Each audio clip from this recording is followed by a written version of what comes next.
not the reading you expect for Advent. You would expect to hear something about angels or shepherds or whatever else. But on the first Sunday of Advent, we get a story every year from the Gospels that's really jarring. You don't know the hour or the day.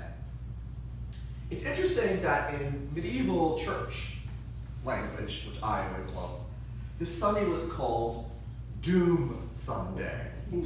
Doom Sunday. You know, we had Black Friday, Small Business Saturday, Doom Sunday. I think I could get a hashtag going here or something like that. Doom Sunday.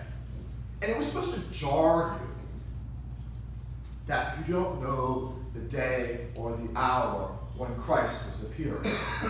It was supposed to jar you to realizing it's beyond us. So everything then is precious.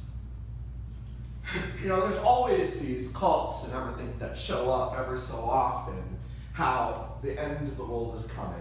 David Koresh, Jim Jones, the list goes on, and this has gone on for centuries. The Cathars, they go on and on. People expecting to know the day and the hour when Christ's appearance would be.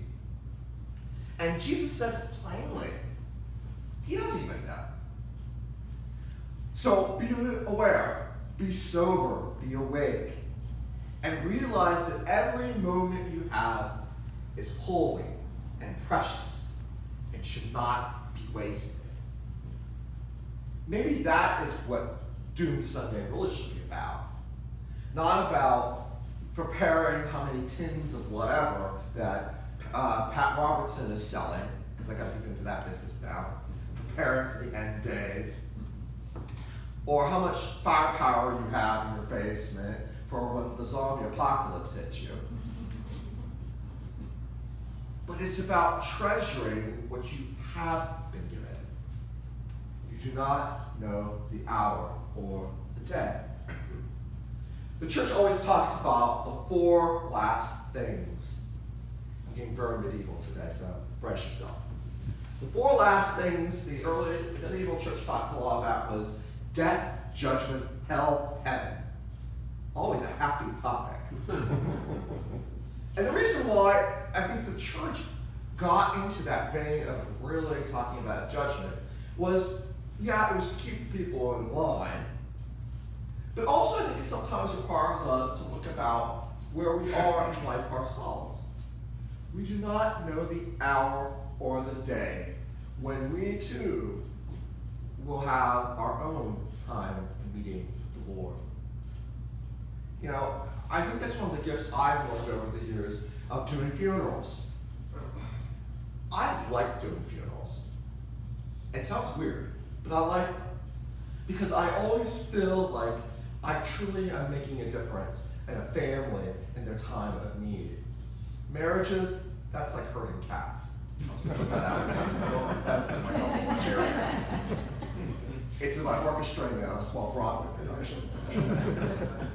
But funerals, on the other hand, are you're meeting people where they are in a time when they sometimes are thrown off guard, sometimes unprepared, sometimes jarred. I was thinking about it this week when I was with our beloved Nancy Lockhart. And she really taught me a lot in her last moments of her life. She taught me how to die with grace and prayer and dignity. And you've probably met those people along the years. People who just realize what a gift their life has been and to treasure and hold it as sacred. And I think that's maybe a theme of Advent we don't hear often enough. Because we always hear about Advent as preparing for, baby Jesus and the star, the shepherds, and the wise men. But really, Advent means the coming. The Adventist, the coming. Maybe we need to reflect more upon Christ's coming with us now. each and every moment. Every Advent I talk about this sermon that Bernard of Clairvaux wrote some 1,000 years ago. And Bernard was a French monk, a Cistercian monk. And he wrote a lot about Advent, strangely enough. And he said, Christ comes to us three ways. He came to us back as a child in Bethlehem. He comes a second way at the end of time to be our judge. But then there's a third way.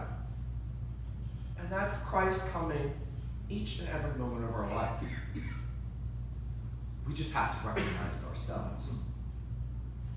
And so maybe this Advent and the chaos of Black Fridays and Cyber this and Cyber Monday tomorrow, we need to put a little Doom Sunday in our life. I'm serious, bring back Doom Sunday. We need to reflect upon how life is fragile, how we don't know when or where Christ is calling us.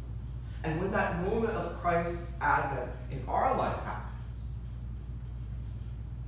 we appreciate it, we value it, we treasure it. So this year, I ask you, bring back some Doom Sunday.